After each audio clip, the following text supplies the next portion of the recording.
नमस्कार विद्यार्थी मित्रांनो आणि पालकांनो, सीईटीचा निकाल जाहीर झाला आहे आणि या वर्षीची स्पर्धा नेमकी किती वाढली आहे, 2025च्या तुलनेत किती जास्त विद्यार्थी परीक्षेला बसले, 100% मिळवणाऱ्या विद्यार्थ्यांची संख्या किती वाढली आणि या सर्वांचा या वर्षीच्या कट ऑफवर काय परिणाम होऊ शकतो याचं अधिकृत सीईटी सेलच्या आकडेवारीवर आधारित सविस्तर विश्लेषण आपण आजच्या व्हिडिओमध्ये पाहणार आहोत। त्यामुळे हा व्हिडिओ शेवटपर्यंत नक्की पहा, कारण कदाचित याच माहितीमुळे तुमची ॲडमिशन स्ट्रॅटेजी पूर्णपणे बदलू शकते। मी doctor Amol Chavan, working as an assistant professor in highly reputed engineering college आणि गेल्या 12 वर्षापासून ॲडमिशन प्रोसेसमध्ये काम करत आहे आणि विद्यार्थ्यांचे मार्गदर्शन पण करत आहे। प्रत्येक गोष्ट विद्यार्थ्यांनी आणि पालकांनी समजून घ्यावी आणि समजून घेताना काही प्रश्न असतील तर तुमच्या प्रत्येक प्रश्नाचे उत्तर देण्यासाठी मी येथे सुरू करतोय खास इंजिनिअरिंग ॲडमिशन प्रोसेसची व्हिडिओ सिरीज। आजपासून दररोज या चॅनेलवर तुम्हाला सगळ्या महत्त्वाच्या अपडेट्स, तुमच्या मेरिटनुसार कॉलेज लिस्ट, तसेच इंजिनिअरिंग ॲडमिशनच्या प्रत्येक टप्प्यावर म्हणजेच मग कॅप 1 असेल, कॅप 2 अप टू कॅप 4 आणि त्यानंतर होणारे स्पॉट्स राऊंड्स किंवा NRI मॅनेजमेंट कोडाचे ॲडमिशन्स असतील, या संदर्भातील तुमच्या सगळ्या प्रश्नांची उत्तरे देणारे व्हिडिओज मिळणार आहेत। त्यामुळे एकच विनंती, या चॅनलला सबस्क्राईब करा आणि बेल आयकॉन नक्की दाबा, जेणेकरून सर्व अपडेट्स योग्य वेळेत तुमच्यापर्यंत पोहोचतील। तसंच व्हॉट्सॲप ग्रुपची लिंक या डिस्क्रिप्शनमध्ये आहे, लगेच जॉईन करा। एक गोष्ट लक्षात ठेवा, ही संपूर्ण प्रक्रिया पालक आणि विद्यार्थ्यांनी एकत्र समजून घेतली पाहिजे। स्कॅम्स, चुकीच्या माहितीपासून वाचण्यासाठी आणि योग्य निर्णय घेण्यासाठी प्रत्येक व्हिडिओ विद्यार्थ्यांनी पालकांसोबत बघा। So without further ado, let's डाईव्ह into today's topic. पाहूया सीईटी 2026चा निकाल नेमकं काय सांगतो आणि विद्यार्थ्यांसाठी त्यातून कोणते महत्त्वाचे संकेत मिळतात। तर मित्रांनो, तुम्ही इथे एक डेटा पाहू शकता आणि हा डेटा जो आहे हा मी सीईटी सेलवरूनच घेतलेला आहे। तर हा डेटा तुम्हाला तिथे अवेलेबल आहे, फक्त मी इथे एक टॅब्युलर मॅनरमध्ये आणलेला आहे आणि इथे 2023 पासून ते 24, 25, 25, 26 अँड फायनली दिस इयर म्हणजे 2026-27 पर्यंतचा हा डेटा क्लब केलेला आहे, ज्याच्यावरून तुम्हाला मला फक्त एवढंच सांगायचं आहे की हा जो काउंट आहे बघा PCMचा, स्पेशली इंजिनिअरिंग ॲडमिशनसाठी आपण म्हणतोय, तर तो 3,13,000 वरून बघा 3,79,000, 3,79,000 3,80,000 पर्यंत गेलेला आहे। तो वाढून पुन्हा 4,60,000 पर्यंत आणि यावर्षी तो 7,32,000 पर्यंत पोहोचलेला आहे। ऑफकोर्स यावर्षी हा जो आकडा आहे तो जास्त दिसणार होता, कारण हा काय झालं आहे तर 2 अटेम्प्ट होते, 2 अटेम्प्ट, ओके। तर त्यामुळे हे 2 टाईमचे रजिस्ट्रेशन्स तुम्हाला दिसत आहेत, त्यामुळे हा आकडा खूप मोठा वाढलेला असं दिसून येतो। Otherwise you can see here there is a study jump like एक 70,000 अगेन तुम्ही इथे पाहाल तर जवळपास 70,000 to 80,000 इन्क्रीज आणि त्यानंतर हा ड्रास्टिक चेंज होतोय, पण हा 2 अटेम्प्टचा मिळून आहे। तर तो डेटा मी तुम्हाला पुढच्या स्लाईडमध्ये दाखवणारच आहे की हा आकडा एवढा का वाढला आहे, 2 शिफ्टमुळे और यू कॅन से 2 अटेम्प्ट्समुळे स्पेशली।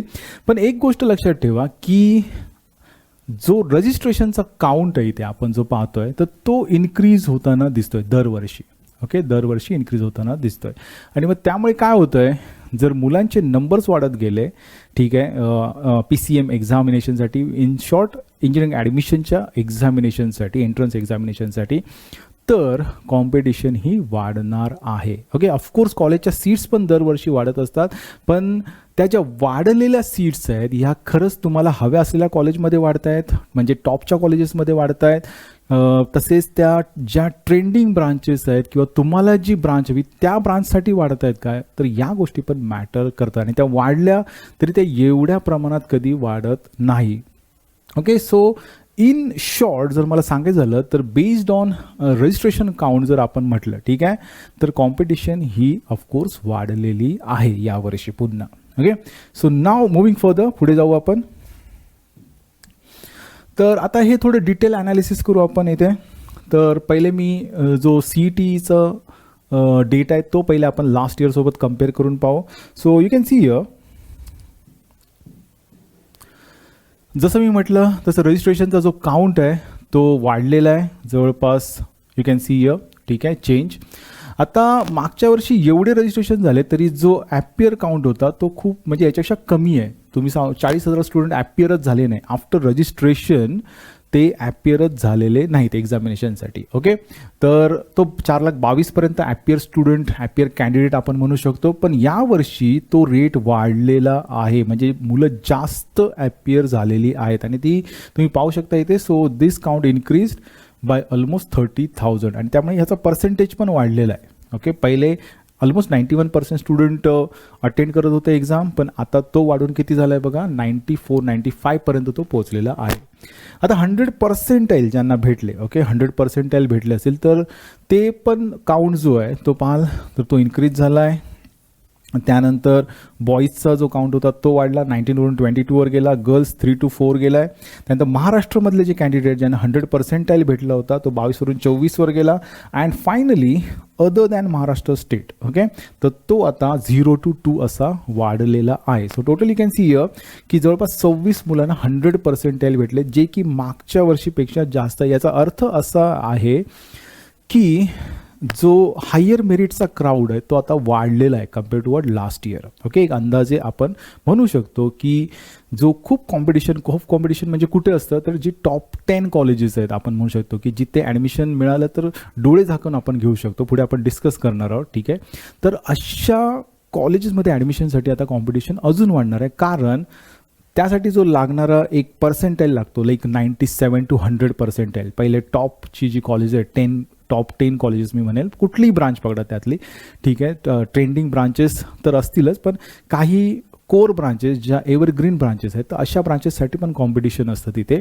तर तो जो क्राऊड आहे ना, जो मी म्हणू शकतो की 97 to 100 आहे, तर तो काउंट आता मागच्या वर्षीपेक्षा वाढलेला दिसेल तुम्हाला. ओके, तर आता त्यामुळे बघा ह्या ॲनालिसिसवरून काय काय कळतं आपल्याला, तर मोर स्टुडंट्स ॲपियर ऑफकोर्स, त्यामुळे you can see here the increase in 100%. त्यानंतर गर्ल्स बॉईजचे नंबर्स वाढलेले आहेत 100%चे, आणि मुलं जी आता ॲक्च्युअल ॲपियर होत आहेत त्याचा पण पर्सेंटाईल वाढलेला आहे. सो आता एक्सपेक्टेड काय आहे, म्हणजे मुलांसाठी यातून घेण्यासारखं काय आहे, ओके, आणि यातून मुलांनी काय शिकण्यासारखं आहे. तर मी पहिले सांगितलं की जो 97 to 100%चा जो क्राऊड आहे तर तो यावेळी त्याचा नंबर वाढण्याचे चान्सेस खूप आहेत. ओके, आणि त्याचं इंडिकेशन काय, तर 100%चा काउंट वाढलेला आहे.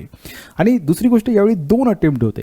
ओके, त्यामुळे जे पण स्टुडंट सेकंड अटेम्प्ट दिला आहे तर त्यांचा दोन्हीमधला जो बेस्ट असेल तो पकडला जाणार आहे, आणि त्यामुळे ऑफकोर्स हा मेरिट नंबर वाढणार आहे. सो इथे बघा, मी मगाशी म्हटलं की टॉप 10, पण इथे जर टॉपची 4 कॉलेजेस पकडली आपण महाराष्ट्रामधली, मग ती VGT असेल, COEP असेल, SPIT असेल, PICT असेल, ठीक आहे, तर तुम्ही बघू शकता की चान्सेस आहेत की यांचा जो कट ऑफ आहे हा 0.1 ते 0.3% वाढू शकतो.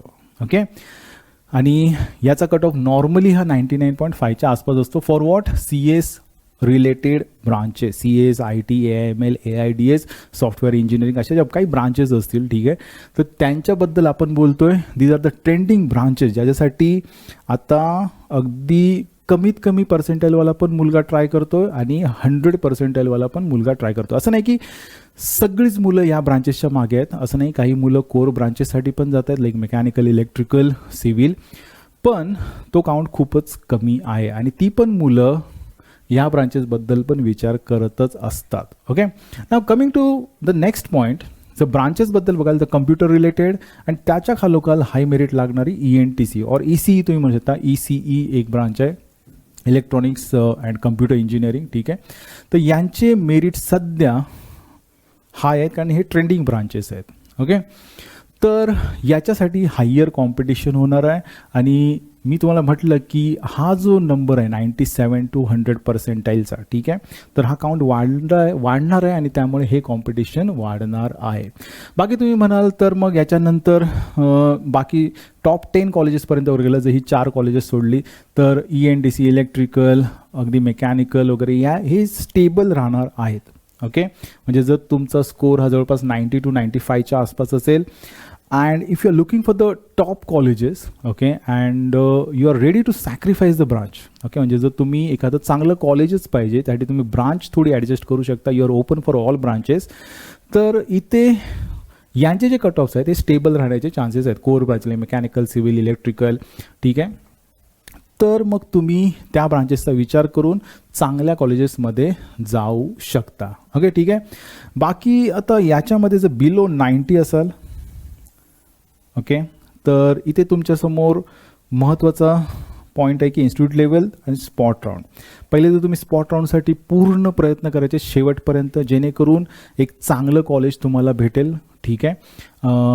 आणि चांगलं कॉलेज प्लस जास्तीत जास्त चांगली ब्रांच. ओके, आणि यानंतर याच्यानंतरही माझं एक सजेशन राहील, if money is not concern, जर तुम्ही पैसे इन्व्हेस्ट करू शकत असाल तर मग you can think about the private universities. Okay, ज्याच्याबद्दल आपण पुन्हा अजून पुढे बोलणार आहोत. सो बिलो 90% यांना ॲडमिशन तर भेटणारच आहे, 100% सगळ्यांना ॲडमिशन भेटणार आहे. ॲडमिशन भेटणार नाही असं कोणाला नाही. फक्त काय की तुम्हाला एक तर कॉलेज कॉम्प्रोमाइज करावं लागतं किंवा ब्रांच कॉम्प्रोमाइज करावी लागते. ठीक आहे. आणि जास्तीत जास्त अलर्ट राहावं लागतं. त्यासाठी डिफरंट स्ट्रॅटेजीज आहेत, ते आपण पुढे डिस्कस करणार आहोत. पण तुम्हाला जास्त अलर्ट राहावं लागतं. तुम्ही आत्तापासूनच इन्स्टिट्यूट लेवल सीट्स याची माहिती गोळा करायला चालू करा. कॉलेजेसना व्हिजिट करा. कोणालाही भेटायची गरज नाही. इन्स्टिट्यूट लेवलसाठी तुम्ही डिरेक्टली त्या कॉलेजला जाऊन भेटा आणि तिथे जे कोणी ॲडमिशन इन्चार्ज असतील त्यांच्यासोबत डिस्कस करा आणि ते तुम्हाला योग्य माहिती देतील. ओके, त्यानंतर स्पॉट राऊंड हा कम्प्लिटली तुमच्यावरती आहे. तो कसा अटेंड करायचा, त्याची काय स्ट्रॅटेजी असते आणि कोणती कॉलेजेस टार्गेट करायचं हे मी तुम्हाला पुढे जेव्हा स्पॉट राऊंड्स येतील त्यावेळी मी तुम्हाला एक्सप्लेन करणार आहे. ओके, मग आता हे झालं एक्सपेक्टेड इम्पॅक्ट. ठीक आहे. आता जर आपण पुढे गेलो, ठीक आहे, तर हे तर आपण पाहिलं आहे की कॉम्पिटिशन तर वाढणार आहे. मग आता यावेळी स्टुडंटने काय थोडीफार स्ट्रॅटेजी आत्तापासून अवलंबवली पाहिजे. ओके, की तुम्हाला काही काही इम्प्लिमेंट करायचं आहे. तर आता हे बघा, सगळ्यांनाच तर काही 100% नाही आहेत, तर प्रत्येकाने आपल्या पर्सेंटाईलनुसार, ओके, म्हणजे समजा एखाद्याला 85% असेल, एखाद्याला 91% असेल, एखाद्याला 97% असतील. ठीक आहे. तर त्याने त्या पर्सेंटाईलनुसार 25 ते 40 कॉलेजेसचे ऑप्शन्स रेडी ठेवायचे आहेत. ओके, मग त्यामध्ये वेगवेगळे रिजन येतील, लाईक पुणे पण असेल, मुंबई पण असेल, किंवा एखादा कोल्हापूरमधून असेल, एखादा यू कॅन से सिंधुदुर्गमधून असेल, तर त्यांनी त्या रिजनमधले पण चांगले कॉलेजेस फाइंड आउट करून ठेवले पाहिजेत. ओके, ऑफकोर्स फॉर्म भरताना तुम्हाला 300 ऑप्शन्स भरायचे असतात आणि ते कम्प्लिटली युटिलाइज करायचे आहेत. बरीच मुलं मूर्खपणा करतात आणि ते फक्त मोजून 50 ऑप्शन्स देतात, त्यांना सीट अलॉट होत नाही. कारण इथे तुम्ही एक्झॅक्ट सांगू शकत नाही की मी ही कॉलेजेस दिली तर मला नंबर लागेलच. No guarantee at all. ठीक आहे. So utilize all 300 options, maximum possible options द्या.